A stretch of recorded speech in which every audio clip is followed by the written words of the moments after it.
प्रिय दर्शकों, नमस्कार। एक बार फिर से उपस्थित हूं आप सबके सामने। जैसा कि आज शुक्रवार है और मैं आप सबों में से एक कुंडली लेकर के आता हूं। आज पहली कुंडली जो चुनी गई थी रविंद्र चौहान जी की। आइए सबसे पहले आपको उनके पंचांग से आपका दर्शन करा देता हूं और बता देता हूं कि कैसा है उनका पंचांग, किस पंचांग को धारित करके उन्होंने जन्म लिया था। कार्यक्रम अंतिम हिस्से तक देखिएगा, विश्लेषण बेहतरीन होने वाला है।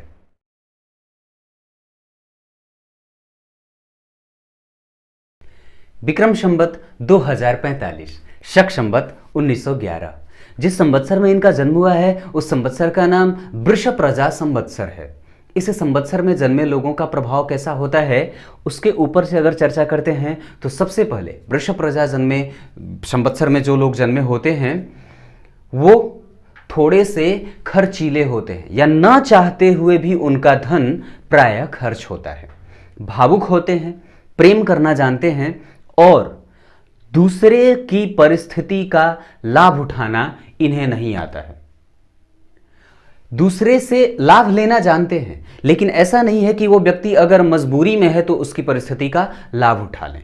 ये वृषभ प्रजा के संवत्सर में जन्मे लोगों का प्रभाव होता है। आगे बढ़ने पे प्रिय दर्शकों, इनकी जन्म कुंडली में पंचांग जो है वो दक्षिणायन का है। दक्षिणायन में जब व्यक्ति का जन्म होता है तो वैसे तो कहा जाता है कि सूर्य दक्षिणायन में और उत्तरायण में सर्वाधिक मजबूत उत्तरायण में होते हैं। अर्थात अगर व्यक्ति का जन्म उत्तरायण में हुआ है तो सूर्य जिन जिन चीजों के कारक होते हैं वो भली भांति अच्छे प्रकार से उसमें पुष्टता देखी जाती है। परंतु अगर व्यक्ति का जन्म दक्षिणायन में होता है तो थोड़े से आत्मविश्वास की कमी, पिता के साथ संबंधों में थोड़ी सी कड़वाहट होती है, या फिर अनुशासनात्मक ज़्यादा होती है, खर्च की अधिकता होती है, दुश्मन और झगड़े फसाद आदि में व्यक्ति कई बार ना चाहते हुए भी पड़ जाता है, हड्डियों की समस्या होती है, नेत्रों की समस्या होती है, बालों की समस्या कई बार होते देखी जाती है, आत्मविश्वास और कई बार जेब में कैश पैसे की कमी हो जाती है, ये बात भी होती है। और व्यक्ति के काम में थोड़ा विलंब होता है। ये दक्षिणायन का प्रभाव। आगे बढ़ने पे पता चलता है आश्विन मास में इनका जन्म हुआ है। ये ठीक है, आश्विन मास में जन्मे लोग संतुष्टि को रखने वाले होते हैं।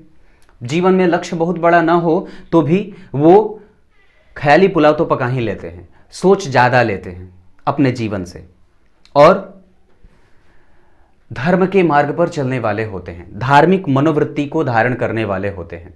और दूसरी बात है सत्कर्मी होते हैं, घूमना फिरना इन्हें ज़्यादा पसंद होता है और बैलेंस बनाने वाले होते हैं। अश्विन मास में जन्मे लोग अगर घर से दूर भी चले जाएं तो घर के याद में जीने वाले होते हैं।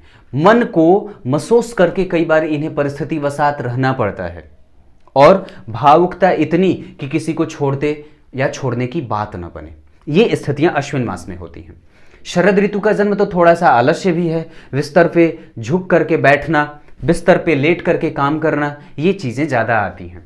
और कुर्सी और बिस्तर में ज़्यादा व्यक्ति बिस्तर पे जाना पसंद करता है। काम से आने के बाद थकान थोड़ी ज़्यादा हो जाती है, व्यक्ति रात्रिचर हो जाता है और धार्मिक मनोवृत्ति को धारण करने वाला होता है, अपने आप में संतुष्टिजनक परिस्थितियों में जीने वाला भी होता है, मीठी वाणी को बोलने वाला होता है, कभी किसी को तकलीफ और किसी का दिल दुखाने वाला कार्य नहीं करता है। भाग्य से युक्त होता है, भाग्य साथ भी देता है, लेकिन कई बार लगता है कि चीज़ें और भी मिल जानी चाहिए थी, जितनी मैंने मेहनत करी थी उतना नहीं मिलता है। और पिता के साथ और माता के साथ संबंधों में कभी कभी उनके स्वास्थ्य को कमजोर होते भी देखा गया है शीत ऋतु में जन्मे होने के कारण। शुक्ल पक्ष के 10वीं तिथि का जन्म है, अर्थात इनकी कुंडली में जो चंद्रमा है वो पूर्ण रूप से शुभ ग्रह का फल करेंगे, लेकिन जो उनकी तीव्रता होगी फल देने की, जैसे इंटेंसिटी जिसे कहा जाता है, तो शुक्ल पक्ष के 10वीं तिथि के चंद्रमा जो है वो 50% का रिजल्ट करते हैं, लेकिन पूर्ण रूप से शुभ ग्रह हैं। इस वजह से व्यक्ति के रोग प्रतिरोधक क्षमता को मजबूत होते देखा गया है।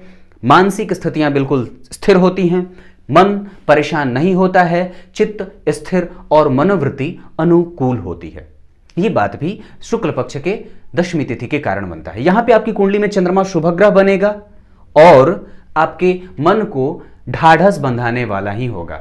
ऐसी स्थिति में व्यक्ति जहां अगर 10वें स्थान पे चंद्रमा की दृष्टि पड़ जाती है तो कई बार प्राइवेट सेक्टर में या खुद का नौकरी व्यक्ति करता है, ये स्थितियां कुंडली में बन रही हैं, आगे आने पर चर्चा करूंगा। तो शुक्ल पक्ष के 10वीं तिथि का यह प्रभाव। आगे बढ़ने पे श्रवण नक्षत्र में इनका जन्म हुआ है। श्रवण नक्षत्र में जन्मे लोग सुंदर होते हैं, लाल गोराई या फिर लालिमा चेहरे पे तुरंत ही झलकने लगती है। अगर क्रोध होते हैं तो तुरंत फड़फड़ाने वाली स्थितियां हो जाती हैं। बाल थोड़े कठोर भी हो सकते हैं। व्यक्ति के जीवन में विकास की जो प्रक्रिया होती है वो अगर काम करे तो तुरंत ही मिल जानी है। और व्यक्ति वायु तत्व के लग्न से आने के कारण व्यक्ति तुरंत ही विकास के सीढ़ी को चढ़ने वाला होता है। वैश्य वर्ण के हैं तो बैलेंस बनाना जानते हैं। देवगण के हैं, ये बहुत अच्छी बात है। व्यक्ति धार्मिक मनोवृत्ति को और किसी को भी तकलीफ और ठेस लगाने वाला नहीं होता है। श्रवण नक्षत्र के तीसरे चरण में इनका जन्म हुआ है। ऐसी स्थिति में व्यक्ति थोड़ा सा कुटिला भी हो जाता है कभी कभी, और अगर बात जो है अगर देखता है कि सामने वाले को तकलीफ लगने वाली है तो उसे नहीं कहता है, सोचता है चलो क्या बात है, कोई बात नहीं है, रहने देते हैं। बात अगर कुछ कह देने से संबंध बिगड़ जाता है, इस बात से वो प्रभावित होकर के अपने मन की बात कभी कभी नहीं बताता है। ये इनका पंचांग था। अब आगे इनकी जन्म कुंडली में ग्रह नक्षत्रों की स्थितियों को देख लेते हैं। तत्व जो है इनकी राशि का वो भूमि तत्व का है, तो इसके आधार पर अब चर्चा जन्म कुंडली में करेंगे कि क्या प्रभाव इसका रह रहा है। आइए जन्म कुंडली में बैठे ग्रहों की स्थितियों को समझ लेते हैं।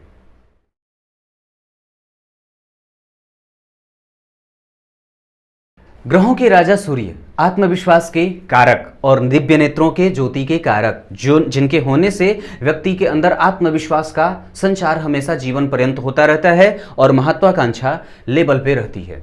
आपकी कुंडली में सूर्य कारक नहीं होते हैं, बाधक ग्रह की रूप में स्थिति इनकी बनती है। और साथ ही साथ ये बनते हैं लाभ भाव के अधिपति, जाकर के बैठे हैं व्यय भाव में। दुह स्थान में सूर्य को बैठा होते देखा गया है। और यहाँ पे 23 अंश 7 कला हस्त नक्षत्र चंद्रमा का नक्षत्र होता है।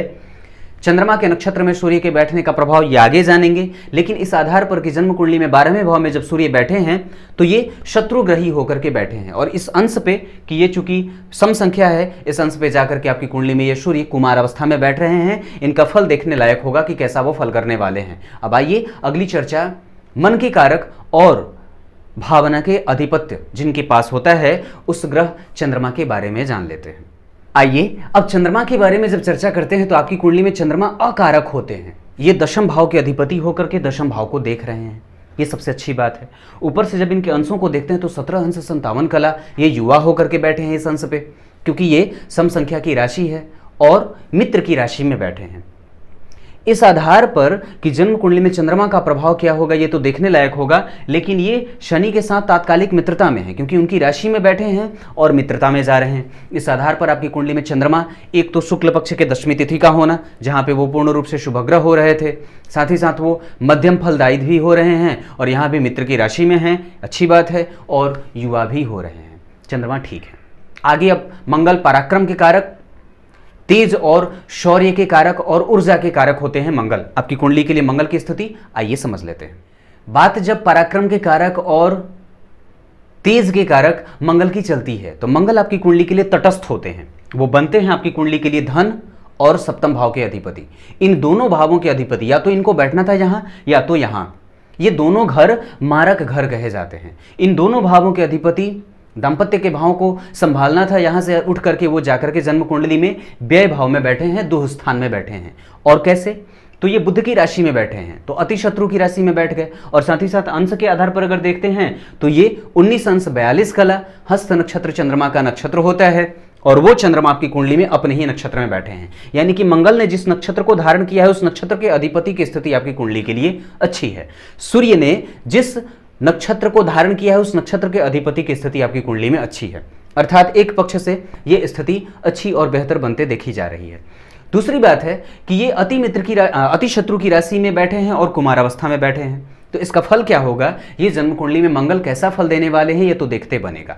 अब चर्चा बुद्धिमत्ता के कारक ग्रह और चंचलता के कारक ग्रह, अच्छे बुद्धि के विकास और बुद्धि के देने वाले ग्रह बुध के बारे में चर्चा कर लेते हैं। आपकी कुंडली में बुध जो कि बनते हैं भाग्य भाव के अधिपति, यानी कि यहां बैठना था और 12वें भाव में बैठना था। बहुत अच्छी बात है कि वो उच्च के होकर के बैठे हैं और अंश के आधार पर 5 अंश 10 कला उत्तरा फाल्गुनी नक्षत्र सूर्य का नक्षत्र होता है। सूर्य के साथ बैठे हैं। मंगल आपकी कुंडली में अस्त हैं, तो याद रखिएगा बुध अस्त नहीं है। इस आधार पर कि आपकी कुंडली में बुध उच्च के हो रहे हैं, लेकिन अंश जो है वो उन्हें मृत अवस्था को धारण करने वाला बना दे रहा है। इस आधार पर व्यक्ति का प्रभाव क्या होगा ये देखने लायक होगा। अब आइए चर्चा देवगुरु बृहस्पति की कर लेते हैं। धर्म के कारक होते हैं गुरु, सत्कर्म के कारक होते हैं गुरु, धार्मिक भावनाओं से व्यक्ति को उजागर करने वाले होते हैं गुरु, धन को सदगति देने के कारक होते हैं गुरु, अच्छी मानसिकता को देने वाले होते हैं गुरु। आपकी कुंडली के लिए गुरु बनते हैं छठे भाव के अधिपति और पराक्रम भाव के अधिपति। इन दोनों भावों के अधिपति होकर के देवगुरु बृहस्पति या तो यहां बैठना था या फिर यहां। आपकी कुंडली के लिए ये अकारक होते हैं और जाकर के बैठे हैं जन्म कुंडली के भाग्य भाव में, जहां पे वो उनको कारकत्व की प्राप्ति हो जाती है। सम राशि के बैठे हैं ये, क्योंकि यहां जिसकी राशि में बैठे हैं उस राशि का अधिपति 3 घर आगे है, तो समता का संबंध बनेगा। शत्रु होते हैं बुध उनके, इस आधार पर समता का संबंध बना। और साथ ही साथ इस आधार पर कि जन्म कुंडली में जब इनके अंशों को देखते हैं तो 16 अंश 40 कला, नक्षत्र आर्द्रा का, ये राहु का नक्षत्र है, थोड़ा कमजोर करेगा गुरु को ये। और साथ ही साथ ये सम राशि के युवा होकर के बैठे हैं, मतलब फल ये अच्छा देने वाले हैं। अच्छा या बुरा ये नहीं, मतलब ये कि भाव से तो अच्छे प्रभावित होते देखे जा रहे हैं, लेकिन राहु के नक्षत्र में बैठे होने से और युवावस्था के बैठे हैं, ये रोगेश हैं। रोगेश का युवा होकर के बैठना कैसा फल करेगा ये देखने लायक होगा। बात जब शुक्र की आती है तो ये दाम्पत्य के कारक होते हैं, पति पत्नी के निकट आने के कारक होते हैं, सुख समृद्धि ऐश्वर्य के कारक होते हैं, व्यक्ति के अंदर ममत्व के भाव को विकसित करने वाले ग्रह होते हैं, वात्सल्य और माता के निकट जाने वाले, किसी भी दो लोगों के बीच में प्रेम संबंधों और परिणय सूत्रों के लिए जाने जाते हैं। आपकी कुंडली के लिए बुध शुक्र जो कि लग्नेश होते हैं, लग्न में उनकी राशि बनी है तुला राशि, दूसरी राशि जन्म कुंडली के अष्टम भाव में बनती है। इन दोनों भावों के अधिपति होकर के जा करके महाधनी योग लगा करके जन्म कुंडली के द्वितीय भाव में बैठे हैं, मित्र की राशि में बैठे हैं, क्योंकि ये मंगल की राशि है और मंगल के साथ ये तात्कालिक मित्रता में जा रहे हैं। इस आधार पर कि जन्म कुंडली में अंश को देखते हैं तो 7 अंश 57 कला, अनुराधा नक्षत्र शनि का नक्षत्र, ये वृद्ध होकर के बैठे हैं। अब चर्चा शनि की कर लेते हैं। मंद गति के कारक होते हैं शनि, व्यक्ति के जीवन में प्रत्येक चीजों को नाप तौल करके और अच्छे तरीके से देने वाले होते हैं। बिल्कुल सटीक टाइम पे ये व्यक्ति के अंदर और व्यक्ति के किए गए पराक्रम का लाभ देते हैं। आपकी कुंडली में ये शनि बैठे हैं जन्म कुंडली के गुरु की राशि में, गुरु के साथ शत्रुता में जा रहे हैं तो शत्रुग्रही होकर के बैठे हैं। अंश के आधार पर 14 अंश 21 कला, पूर्वाखाड़ा नक्षत्र ये शुक्र का नक्षत्र होता है। साथ ही साथ शुक्र आपकी कुंडली के लग्नेश होते हैं और शनि जो कि पराक्रम भाव में बैठे हैं, एक तरीके से यहाँ पे उनको कारकत्व की प्राप्ति होती है, ये युवा होकर के बैठे हैं। तो शनि यानी कि आपकी कुंडली में जो कि जन्म कुंडली के चतुर्थ और पंचम भाव के प्रबल कारक रूप में यहाँ पे देखे जा रहे हैं। तुला लग्न की कुंडली के लिए ये कारक होते हैं, पराक्रम भाव में बैठे हैं, ये अच्छी बात है। युवा होकर के बैठा ग्रह अच्छा ही फल करेगा। अब आइए चर्चा राहु और केतु की कर लेते हैं। बात जब राहु और केतु की हो रही हो तो राहु आपकी कुंडली में बैठे हैं कहाँ? जन्म कुंडली में पंचम भाव में। ये स्व राशि के बैठे हैं, क्योंकि शनि की राशि को ये अपनी राशि मानते हैं। और साथ ही साथ अगर अंश की बात करते हैं तो 0 अंश बालावस्था पे बैठे हैं। राहु और केतु आपकी कुंडली में जहां राहु स्वराशि के वहीं केतु सम राशि के बैठे हैं, यानी कि अच्छे हैं, वो भी अच्छा ही फल करेंगे आपकी कुंडली के लिए, ये तो देखने लायक होगा। और उसके बाद ये दोनों ग्रह आपकी कुंडली में बालावस्था के बैठे हैं। अब आइए इनके जन्म कुंडली में ग्रहों की स्थितियों के ऊपर और उपरांत अब विश्लेषण पे आते हैं।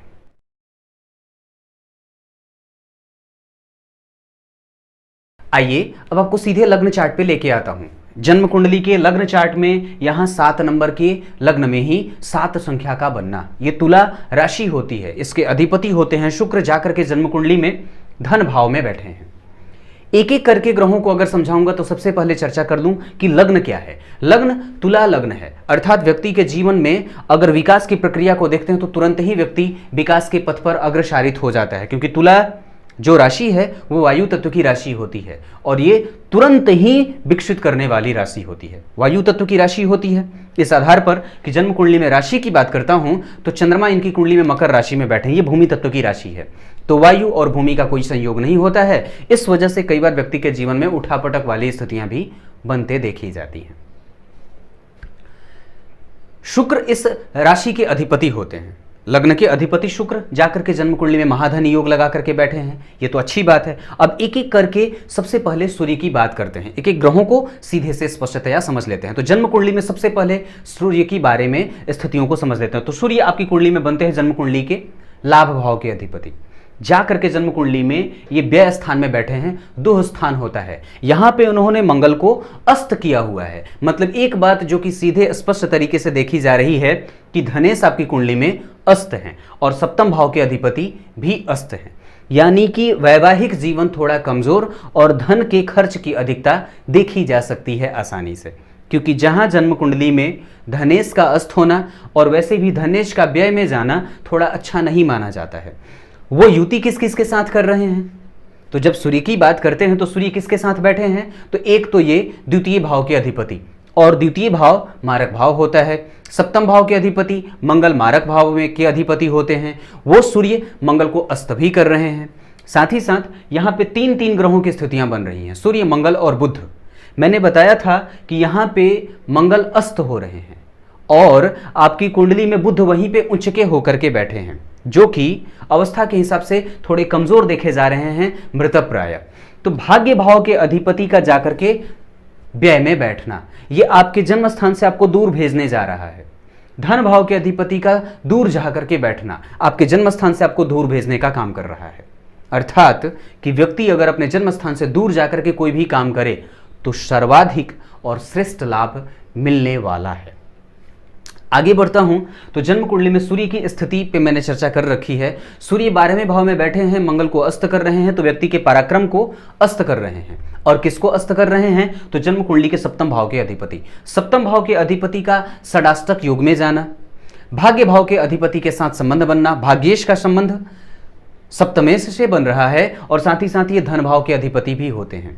और लाभेश का यानी कि लाभ भाव के अधिपति का जाकर के जन्म कुंडली में व्यय में जाना, भाग्य भाव के अधिपति का व्यय में जाना और साथ ही साथ धनेश का व्यय में जाना। इन तीनों भावों के अधिपति आपकी कुंडली के दुह स्थान में बैठे हैं।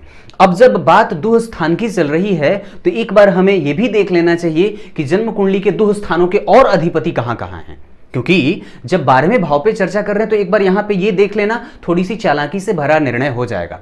तो बाकी के दो जो दुह स्थान बन रहे हैं वो आपकी कुंडली के यहां बन रहे हैं, यानी कि एक यहां और एक गुरु, एक दैत्य गुरु शुक्राचार्य ने संभाला और दूसरा देव गुरु बृहस्पति ने। तो बात जब शुक्राचार्य की कर रहे हैं, क्योंकि ये अष्टम भाव के अधिपति, ये मृत्यु का भाव होता है और आपकी कुंडली के लिए ये लग्न के अधिपति भी बनते हैं, कारक भी होते हैं। इन दोनों भावों के अधिपति होकर के जाकर के धन भाव में बैठ करके पुनः अपनी ही राशि को देख रहे हैं।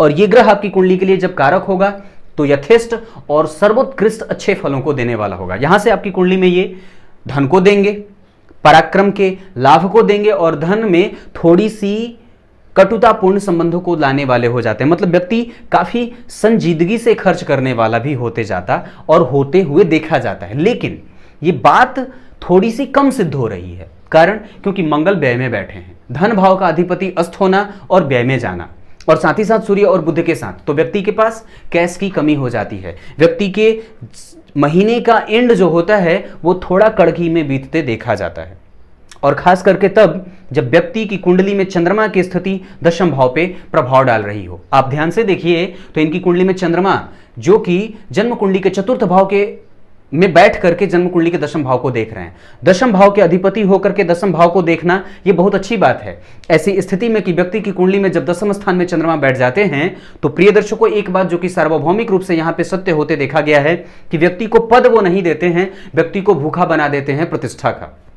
आपकी कुंडली में भी अगर चंद्रमा की स्थिति कहीं से भी दशम स्थान पे पड़ रही हो, यानी कि दृष्टि अगर पड़ रही हो या फिर वो स्वयं अगर दशम भाव में बैठे हो, तो व्यक्ति को कई बार वो या तो अपना व्यवसाय करता है या फिर वो किसी प्राइवेट या फिर मल्टीनेशनल कंपनी में काम करते हुए देखा जाता है। इनकी कुंडली में भी ये स्थितियां बन रही हैं और ये बिल्कुल सिद्ध भी है। ये अभी मल्टीनेशनल कंपनी में काम कर रहे हैं।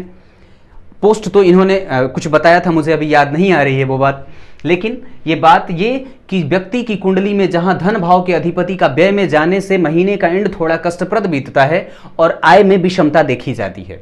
और ज़्यादा मेहनत करने के बाद भी सफलता थोड़ी कम मिलती है, क्योंकि पराक्रम का कारक जो है वो व्यय में जा रहा है। सूर्य आत्मविश्वास का कारक होता है, नेत्र का कारक होता है, नेत्र ज्योति का कारक होता है, अच्छी बुद्धिमत्ता का कारक होता है, महत्वाकांक्षा का कारक होता है। तो ऐसी स्थिति में कि ये सारे ग्रह जो कि इन सब चीज़ों के कारक होते हैं, फुर्ती के कारक होते हैं, तो ये सारे ग्रह जन्म कुंडली के 12वें में जा रहे हैं, तीन तीन ग्रह। तो बुद्धिमत्ता का क्षय, व्यक्ति अपने बुद्धिमत्ता का क्षय इस वजह से करेगा क्योंकि जन्म कुंडली में बुध उच्च के हैं लेकिन कमजोर हो रहे हैं अवस्था के हिसाब से। इस आधार पर व्यक्ति लगातार कुछ न कुछ सोचता रहता है, निरंतर दिमाग में ख्याली पुलाव बनने वाली स्थितियां हो जाती है, और खास करके तब जब ये व्यक्ति तुला लग्न के हों और मंगल का नक्षत्र और मंगल स्वयं जाकर के जन्म कुंडली के 12वें भाव में बैठ रहे हों।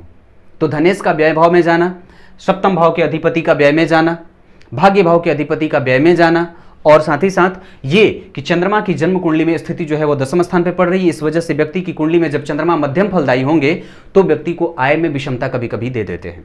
ये बात क्लियर है। मैंने क्रमशः आपको इस क्षेत्र में आकर के आपके आत्मविश्वास को कमजोर होते पाया, आपके दिमाग में निरंतर कुछ नई नई चीजों के चलते हुए देख रहा हूं। साथ ही साथ पराक्रम का व्यय भी हो रहा है, व्यक्ति आलसी हो जाता है और ख्याली पुलाव ज्यादा पकाता है। महत्वाकांक्षा कई बार कमजोर पड़ते देखी जाती है और व्यक्ति की स्थितियों में नेत्र और स्वास्थ्य को कई बार कमजोर होते देखा जाता है। अब चर्चा चंद्रमा की कर लेते हैं। सूर्य की चर्चा मैंने करी, सूर्य यहां से जन्म कुंडली के छठे भाव को देखेंगे, गुरु की राशि को देखेंगे, गुरु भाग्य भाव में बैठे हैं, ये ठीक है। लेकिन जब रोग भाव से संबंध सूर्य का बनेगा तो हड्डी से संबंधित समस्या कभी कभी देने वाले हो जाएंगे। इस वजह से याद रखिएगा, हड्डी का ख्याल और कमर का ख्याल, कंधे का ख्याल जरूरी है। शत्रु आपको परेशान नहीं करेंगे, लेकिन हाँ किसी दूसरे से झगड़े के कारण आपको हो सकता है कि परेशानी हो, क्योंकि मंगल 12 में बैठे हैं। इस आधार पर किसी दूसरे के लफड़े से या फिर किसी दूसरे के संबंधों में बहुत ज्यादा घुलने मिलने का संबंध जरूरी नहीं बनता है, क्योंकि मंगल 12वें भाव में बैठ रहे हैं, वो अस्त हैं तो उस भाव को कमजोर करेंगे। अस्त ग्रह जिस भाव में बैठा होता है उसको वो कमजोर करता है। अतः ऐसी स्थिति में आपको किसी दूसरे के पचड़े में नहीं पड़ने की आवश्यकता है, ये बहुत ज्यादा जरूरी है। अब चर्चा जन्म कुंडली के चंद्रमा के बारे में कर लेते हैं। आपकी कुंडली में चंद्रमा जो कि बनते हैं यहां 10वें भाव के अधिपति, ये कर्म क्षेत्र है। 10वां स्थान कैरियर का भाव होता है, यहां का अधिपति होकर के चंद्रमा अगर इसी भाव को देखेगा तो बहुत अच्छा होगा, क्योंकि ये मजबूत होते हैं और दिग्बलत्व भी इनको प्राप्त होती है इस भाव में, और कहीं ना कहीं व्यवसायिक ग्रह होते हैं। अगर आप जन्म कुंडली में 10वें स्थान से आपके चंद्रमा को देखा जा रहा है, 10वें स्थान पे चंद्रमा की दृष्टि है, इसका मतलब है कि व्यक्ति की कुंडली में स्थिति धन को लेकर के थोड़ी सी असमंजस वाली रहेगी। अब एक बार यहां पे जब चर्चा कर रहा हूं कि जन्म कुंडली में चंद्रमा, तो यहां पे माता के स्वास्थ्य को वो थोड़ा कमजोर करेंगे। माथे का दर्द, सीने का दर्द, हड्डियों में तो परेशानी नहीं होनी चाहिए क्योंकि शनि ठीक ठाक है, वो अच्छी स्थिति में है, लेकिन यहां पे शीत जनित बीमारियां चंद्रमा मन को और मस्तिष्क को और व्यक्ति स्वयं या फिर उसके माता को देने वाले बन रहे हैं। इस आधार पर कि व्यक्ति की कुंडली में जब चतुर्थ भाव में चंद्रमा स्वयं बैठे हों तो माता के स्वास्थ्य को कई बार कमजोर करने वाले भी हो जाते हैं। जब जब चंद्रमा की महादशा, अंतरदशा, प्रत्यंतर या सूक्ष्मांतर आएगा, माता के स्वास्थ्य को वो जरूर थोड़ा सा प्रभावित करेगा ही करेगा। अब चर्चा मंगल की कर लेते हैं। यहां पे जब मंगल की चर्चा करते हैं तो मंगल आपकी कुंडली में 2 भावों के अधिपति यानी कि धन भाव और साथ ही साथ सप्तम भाव। विवाह में थोड़ी सी कमजोरी या आरंभिक दिनों में थोड़ी सी परेशानी निश्चित रूप से देखी जा सकती है, और खास करके तब जबकि पहली संतति न हुई हो। कारण कि जन्म कुंडली के 5वें भाव में जहां पे राहु बैठे हैं और उस राहु की 9वीं दृष्टि जन्म कुंडली के लग्न पे पड़ रही है, गुरु की दृष्टि भी लग्न पे पड़ रही है, राहु की दृष्टि भी लग्न पे पड़ रही है। ये दोनों ग्रह जन्म कुंडली में लग्न को प्रभावित कर रहे हैं। इस आधार पर कि आपकी कुंडली में रोगेश की दृष्टि जब जन्म कुंडली के लग्न पे पड़ेगी, क्योंकि ये त्रिक भाव के अधिपति बनते हैं, एक जन्म कुंडली के तृतीय भाव और एक दूसरी जो भाव बन रही है वो जन्म कुंडली के रोग भाव की। रोगेश जाकर के भाग्य भाव में बैठे, ये ठीक है, भाग्य भाव में गुरु कारक होते हैं, लेकिन वो हैं तो रोगेश, तो रोग देंगे, तो व्यक्ति को पेट का रोगी बना देंगे, व्यक्ति के लीवर से संबंधित समस्या को देने वाले हो जाते हैं। ऐसी स्थिति में कि जन्म कुंडली के भाग्य भाव पे जब गुरु की स्थिति बन जाए, राहु की दृष्टि जब लग्न पे पड़े, तो इस आधार पर कि राहु की 5वीं दृष्टि गुरु को भी देखेगी और ये दोनों ग्रह जन्म कुंडली के लग्न को देख रहे हैं, तो व्यक्ति के जीवन में धर्म का आश्रय बढ़ जाता है। व्यक्ति चाहे कितना भी परेशान क्यों न रहे, वो धर्म को और धार्मिक कृत्य को कभी नहीं छोड़ता है। अब चर्चा जब जन्म कुंडली के लग्न पे दृष्टि की कर रहे हैं तो गुरु की दृष्टि की बात करी, राहु की दृष्टि की बात करी, और जन्म कुंडली के इस दोनों भावों के ग्रहों का प्रभाव व्यक्ति के धार्मिक अनुकूलता को दिखाने वाला हो रहा है। व्यक्ति चाहे कुछ भी हो जाए, धर्म के मार्ग को छोड़ने वाला नहीं होगा। मंगल की चर्चा कर रहा था। यहां जन्म कुंडली के दोनों मारक भाव के अधिपति मंगल अष्टम भाव में बैठे हैं, षडाष्टक योग लगा करके दाम्पत्य भाव के अधिपति होकर के अष्टवें भाव में बैठे हैं। ये थोड़ा कमजोर है और वो अस्त भी हो रहे हैं। धनेश का अस्त होना ये थोड़ा कमजोर और धन के अति व्यय की स्थिति को दिखा रहे हैं। हालांकि यहाँ पे शुक्र बैठे हैं धन भाव में। इस आधार पर कि जन्म कुंडली में, व्यक्ति की कुंडली में जब धन भाव में शुक्र स्वयं बैठ जाएंगे तो कभी कभी अति व्यय तो देंगे, लेकिन कभी कभी जो होता है ना, ऐसी स्थिति की व्यक्ति की कुंडली में जब शुक्र धन भाव को देख ले या बैठ जाते हैं तो व्यक्ति अपने जीवन में भौतिकता से युक्त जीवन जीने का आदी हो जाता है और इकट्ठा कर करके जीवन में पैसे इकट्ठा करके भी किसी तरह से भौतिक सुख सुविधाओं को पूरा करना चाहता है। ये बात भी बनती है क्योंकि नक्षत्र जो है यहाँ पे ये शनि का है, तो शनि व्यक्ति को कृपण बनाते हैं और व्यक्ति के जीवन में कभी कभी भयंकर अकाल वाली स्थिति ला देते हैं, कभी कभी बहुत ज्यादा तकलीफ दे देते हैं, क्योंकि ये मंगल की राशि है। मंगल जाकर के 12वें बैठे, धन भाव में अगर मंगल की किसी क्रूर ग्रह की राशि बन जाए तो थोड़ा परेशान करने वाली वो स्थितियों को दिखाने वाली हो जाती हैं। इस आधार पर कि जन्म कुंडली में शुक्र अनुराधा नक्षत्र में बैठे हैं, आपकी कुंडली के लिए ये धन के आगमन को तो दिखा रहे हैं लेकिन खर्च को भी दिखा रहे हैं। अब चर्चा जब जन्म कुंडली में मंगल के बाद तो मंगल की दृष्टि की कर लेते हैं, तो यहां मंगल अस्त हैं, इस वजह से धनेश का अस्त होना मैंने कई बार कहा कमजोर और कमजोरी को दिखा रहा है। मंगल की चौथी दृष्टि यहां पड़ेगी। ये छोटे भाई बहनों के साथ संबंधों को अच्छा ही करेंगे क्योंकि ये वो गुरु की राशि को देख रहे हैं, गुरु भी देख रहे हैं और शनि भी साथ ही में बैठे हैं। अब उसके बाद यहां पे शुक्र और शनि का नक्षत्र परिवर्तन भी बन रहा है, अर्थात व्यक्ति की कुंडली में एक बात जो कि सर्वथा सिद्ध होते देखी जा रही है कि बिल्कुल ही सूक्ष्मता से व्यक्ति अगर पराक्रम करेगा तो निश्चित रूप से धन देगा। कारण क्योंकि चंद्रमा जो कि सुख देने वाले और धन के आगमन कराने वाले, धन में फ्लक्चुएशन देने वाले ग्रह होते हैं, वो आपकी कुंडली के 10वें स्थान को देख रहे हैं। तो एक बात जो कि तार्किक रूप से सिद्ध हो रही है इस कुंडली में कि व्यक्ति के जीवन में धन आएगा लेकिन थोड़ा फ्लक्चुएशन के साथ, और साथ ही साथ धन के भाव के नक्षत्र का जो अधिपति है वो पराक्रम भाव में जो राशि बन रही है, पराक्रम भाव में जो ग्रह बैठे हैं, इन दोनों का नक्षत्र का परिवर्तन होना, यानी कि शुक्र और शनि ने ये दोनों क्रमशः एक दूसरे के मित्र होते हैं, एक दूसरे का नक्षत्र का स्थानांतरण किया है, यानी कि शुक्र शनि के नक्षत्र में और शनि शुक्र के नक्षत्र में। यह बहुत बड़ी बात है। अर्थात व्यक्ति के जीवन में लाभ को आते और पराक्रम के लाभ को मिलते भी देखा गया है, प्रायः धन के रूप में। पराक्रम व्यक्ति करेगा तो लाभ भी मिलेगा और व्यक्ति जहां काम करता है वहां पे मेंटेन करके अपनी स्थिति को मजबूती से और पराक्रम का लाभ भी इकट्ठा कर लेता है।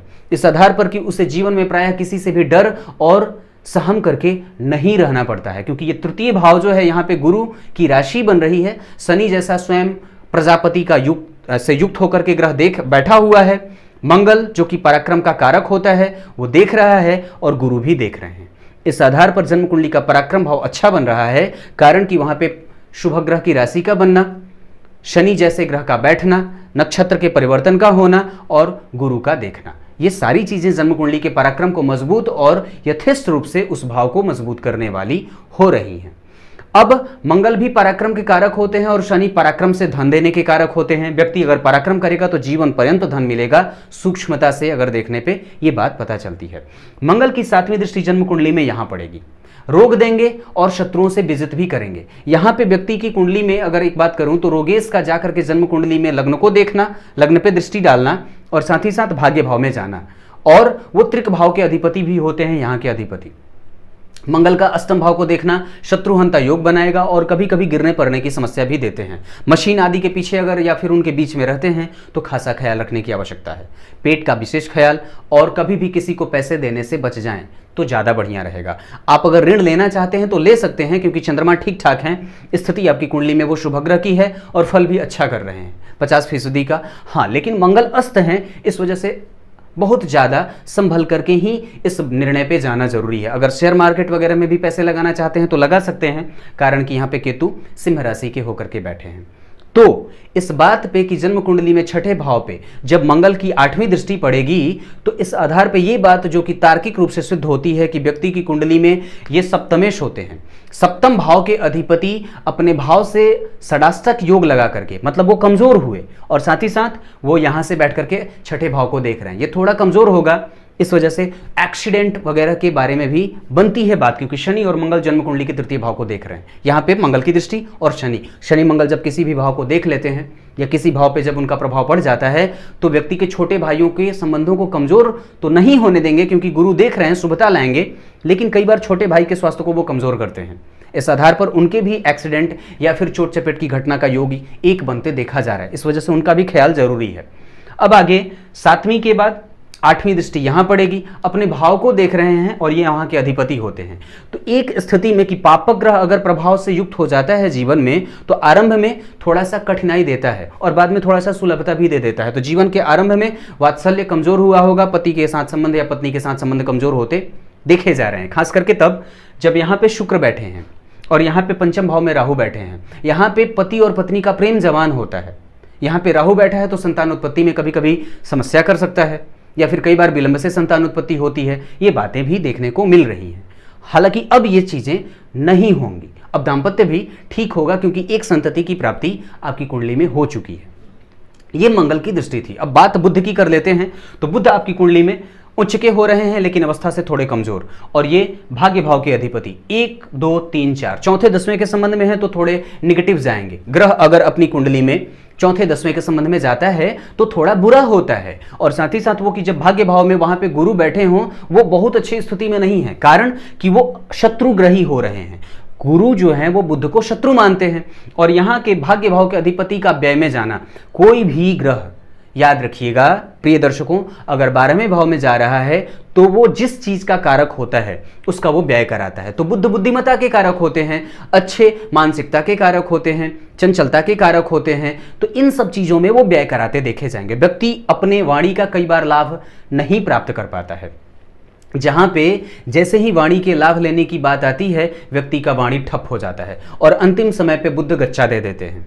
और कई बार व्यक्ति अपने तीव्र मानसिकता को खो बैठता है, निर्णय लेने में परेशानी होती है।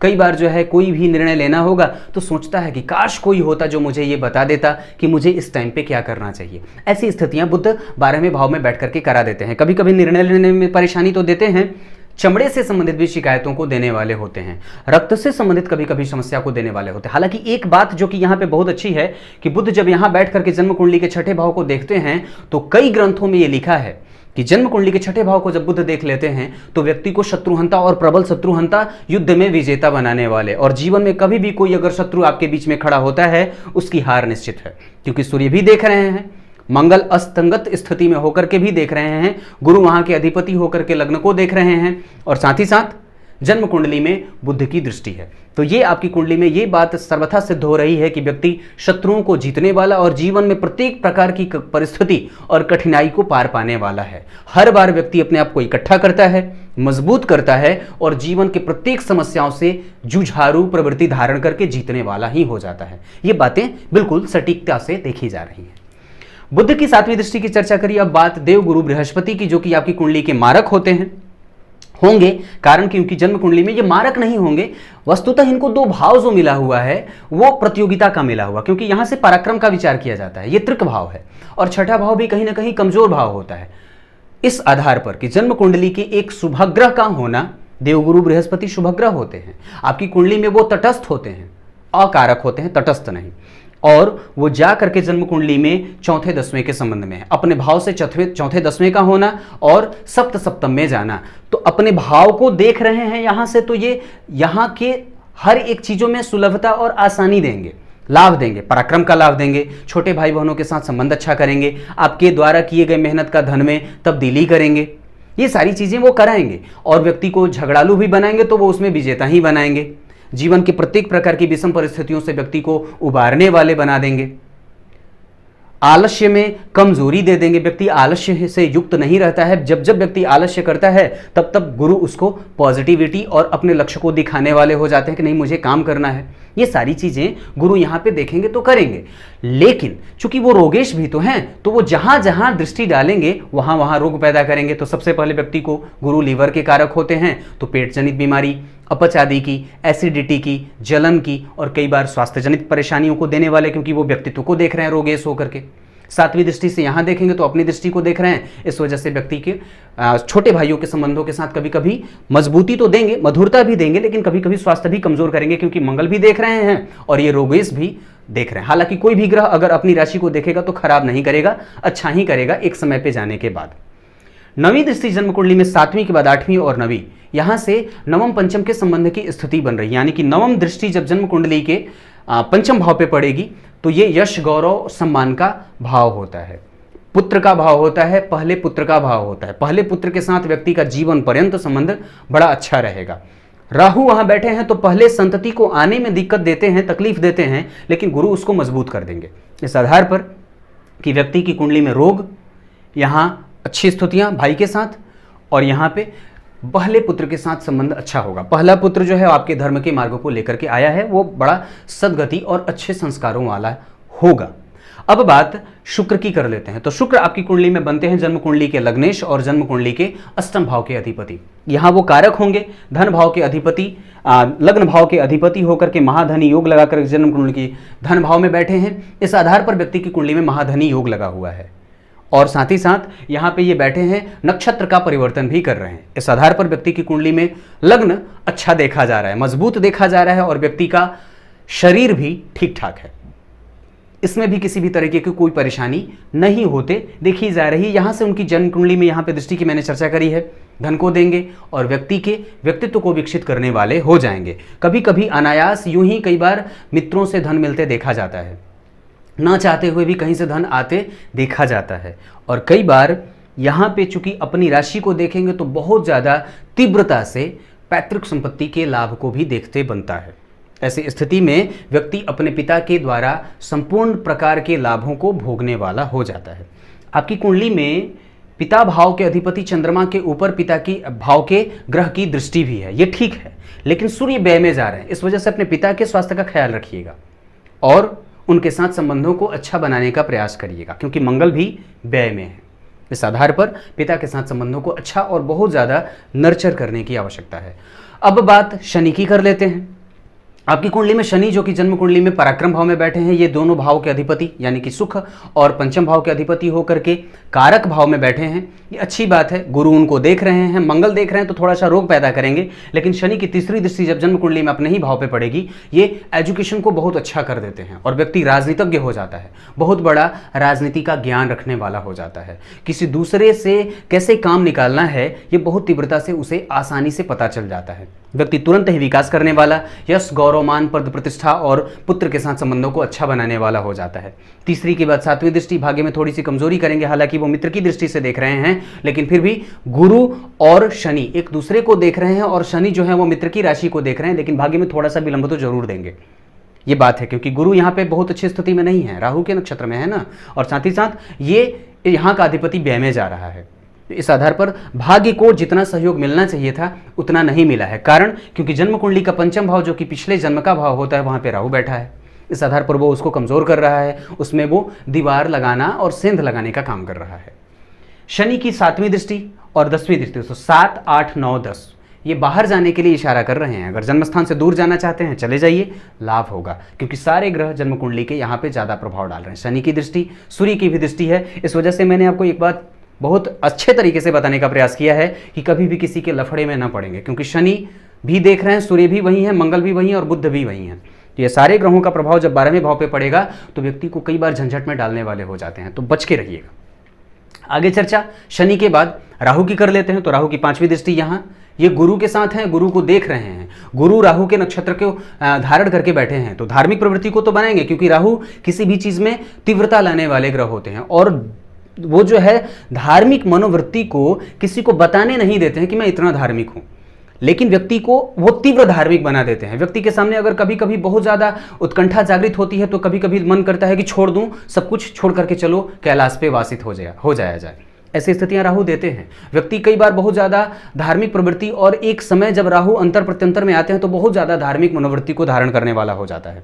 राहु केतु की स्थितियां आपकी कुंडली में ऐसी बन रही हैं कि व्यक्ति सब कुछ छोड़ करके कैलाशवासी या फिर अकेले और एकांत रहना चाहता है, चाहे कुछ भी हो जाए धर्म को छोड़ना नहीं चाहता है। ये बातें आपकी कुंडली में बन रही हैं। अब बाकी की चर्चा कल करूंगा। फिलहाल आपकी कुंडली में सबसे मजबूत जो बात है वो आज के सेशन में बता देता हूं। मजबूत बात जन्म कुंडली में एक यहाँ पे देखने को बन रही है, क्योंकि गुरु यहाँ बैठे हैं। ये भाव अच्छा होता दिख रहा है। हालांकि यहाँ पे मंगल की स्थिति है, शनि बहुत अच्छी स्थिति में है, चंद्रमा की स्थिति बहुत अच्छी है। कमजोरी के तौर पे सूर्य का 12वें में जाना, मंगल का उन्हें अस्त करना, बुध का 12वें में जाना। हालांकि वो उच्च का है फिर भी वो बहुत कम प्रभावित कर रहा है आपको, और अपने प्रभावों से आपको कम प्रभावित कर रहा है। इस आधार पर व्यक्ति अपने बुद्धिमत्ता का क्षय और कई बार तीव्र सोचने वाला, तीव्रगामी हो जाता है। आपकी कुंडली कुछ इस प्रकार से है। कल आपकी कुंडली के नौमांश और लग्न चार्ट का फिर से एक बार एनालाइजेशन करूंगा। तब तक के लिए इजाजत दीजिए। कल एक बार फिर से उपस्थित होंगे। तब तक के लिए नमस्कार।